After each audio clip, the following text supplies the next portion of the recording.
And we're very pleased to say now, Chief Refereeing Officer of PGMOL, Howard Webb, is joining us now. It's good to see you, Howard. It's been a busy week for you.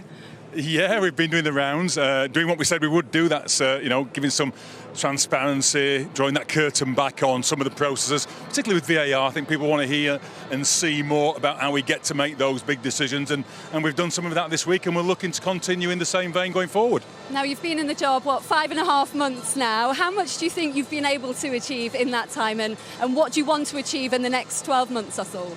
Well, obviously, we're always trying to improve what we do and raise the standards and giving the officials on the field all the tools that they need to be successful. The Premier League's pretty special. The tempo of the game, the way it's played, and the referees play a part in that and allowing certain amounts of contact. So, we're looking at increasing our coaching group. Our analysts are coming in to, give our officials information about some of the more dark arts that we see in the game, so that we're able to deal with those as well. We're looking to bring referees through more quickly. We're looking to entice ex-players into refereeing as well. We've never really been able to do that in the past. So there's a lot of things happening that's going to serve the game well now and in the future, and that's my job really, to make sure that happens. Do you fancy it, Peter?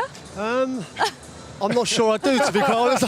As much as I respect you, I'm not sure I could do your job. How much do you listen to people like us? There's so much said about VAR and everyone's got an opinion. And how much do you take in from people like us when we talk about it? I mean, you guys do a really important job of presenting the narrative to the football public, so we need to make sure that you guys are across what we're trying to do as well. In the last few weeks, we've been having regular calls with broadcasters, playing audio out, similar to what we did on Monday, but just, enabling you to ask questions about the way that things are done in the refereeing world, things that have not been done before in allowing you access to that type of thing. And giving, for example, Fletch today will have access to the VAR audio in his ear, so he can hear what's happening and then be able to relay that out to the audience back home. We think that's really, really useful. So we do care what you say and what you do. We need to check that you can multitask first, Howard. I heard you talking about that during the week on your press run about introducing it to fans back home when it's televised, like BT, etc. So the fan on the sofa can understand it and maybe be hearing the people that are controlling VR at home. But I'm interested to know about the match day experience when fans come in the stadium. You forever hear people looking around going, I don't know what's happening.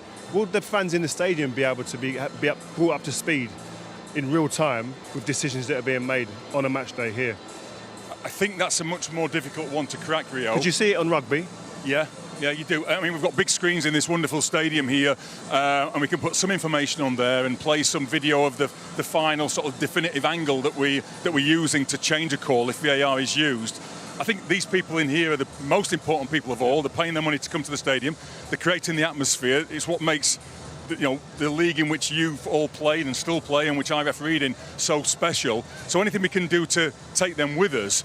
I think we can do some things as well. We can be as efficient as we can be, so people aren't waiting for the referee, standing, waiting for information for too long where that's not necessary. But my point is, if they can see that decision and they get clarity, as you said, the fans here can really affect the atmosphere in the stadium and the environment, which also in turn affects the referee.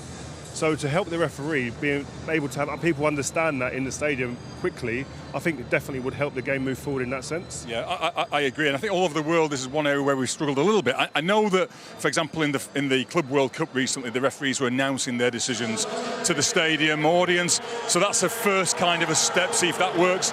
But we're going to keep our eyes open on everything that we can to keep people as informed. I was at a game a couple of weeks ago in the Women's Champions League, and the referee was stood there for about a minute, and we didn't know why. And not even with all my knowledge of the way this works, I was still a little bit bemused about what was happening. So we need to keep people informed wherever we can, and we're looking at all possible ways to do that. Well, we've got a current player here today, Pontus. What do you make of VAR, and how would you like to see it improved? I think as a player, I played 4 seasons in Championship, and I was always like, no, I don't want VAR. I want to have it like it's always been. But then now, like 2 years later, after having VAR for 2 years, I think it works well. I just was thinking about now when you were talking, I think as a player, you want to have the right decision, of course, but you also want to have them as quick as possible, so you don't have to wait. I think that's also not only for the players on the pitch, I think for everyone around that's watching it as well. So you want to have the right decisions, but you want them to happen as quick as possible. So how do you do that? That's probably the question.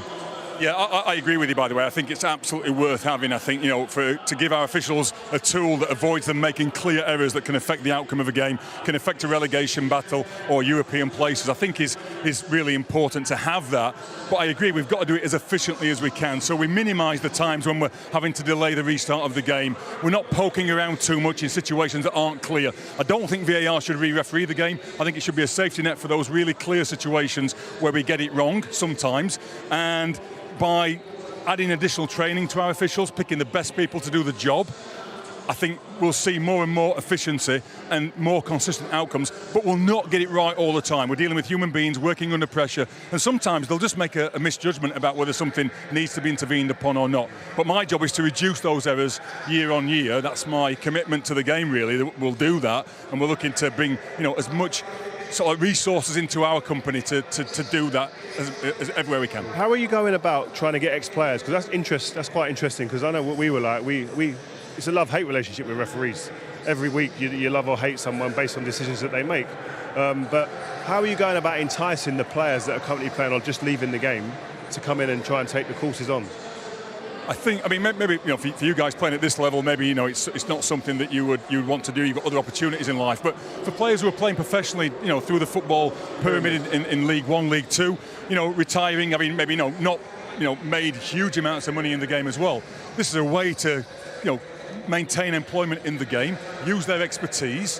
I'd be really, really open to working with the PFA, and we're trying to do that. There are some things in place that are making that possible, and we can bring people through more quickly, so you can get to this level in a small number of years, as opposed to having to go through 12, 15 years worth of hard slog through the different local regional leagues, as it used to be when I came through. Yes, how long would it take now, do you think? 4 or 5 years to get to the top? I think so. It depends obviously on how good you are at it when you first start, how much natural sort of aptitude you have.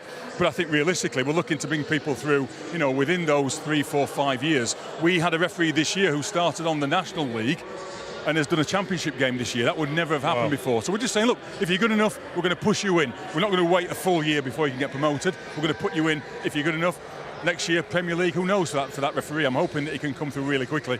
And more and more ex-players as well. But I think we need to make it appealing as well. We need to work together to make sure that the way referees are seen as treated on the field is not going to put people off. And I think next year we'll see some of that with some greater working together around participant behaviour. I think we all agree maybe some of the behaviours we've seen this year have not been where they should be, and we need to be better in terms of the way we deal with those as well, to make sure the environment is as respectful as it can be all round.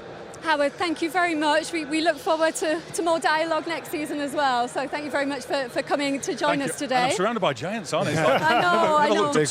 I need the big heels on today. And if, when you leave, you could just leave a couple of application forms for these two on your way out.